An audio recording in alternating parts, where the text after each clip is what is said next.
Depending on the sport or activity or exercise, specific cooling protocols should be employed. And the reason being that the risk of thermal stress, the risk of heat stress will vary significantly depending on what the activity is being undertaken.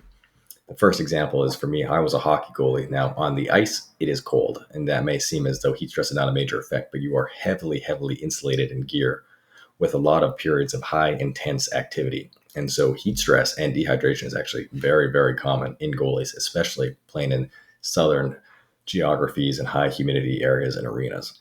Now that's going to be different than football players. That's going to be different than baseball or softball players. It's going to be different than athletes of all types playing all different sports and all different equipment. So as best as possible that we can design cooling protocols and design our training protocols to match that exercise or that sport, that is going to be really beneficial to get the most bang for the buck. A few examples here by sport. So football, let's say it's preseason practice, full pads, outdoor, summer, hot, having cooling stations set up where possible, having towels, hydration, palm cooling if doable, especially for those who aren't wearing gloves or don't tape up their gloves, adjusting the practice tempo, having access to cold immersion for immediate response. These are all protocols, a lot of these in place for football, but that may look a lot different than a functional fitness or a CrossFit type gym.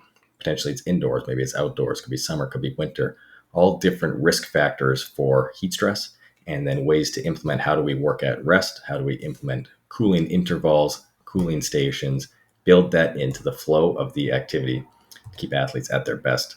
Basketball, another great example. It's indoor. However, there may not be enough airflow. I suppose you could also play basketball outdoor, but let's say indoor.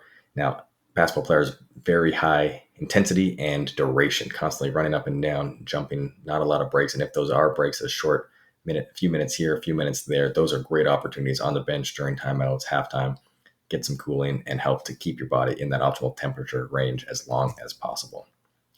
Track and field, variation depending on specific sport or event that individuals are competing in, geography, sunlight, time of day. Again, there's a lot of variables that this needs to be planned accordingly for those athletes. The big picture principles, though, are to insert cooling touch points where possible. Generally, the more accessible and the more frequent, the better. This is particularly true in those hot environments, in those high risk environments.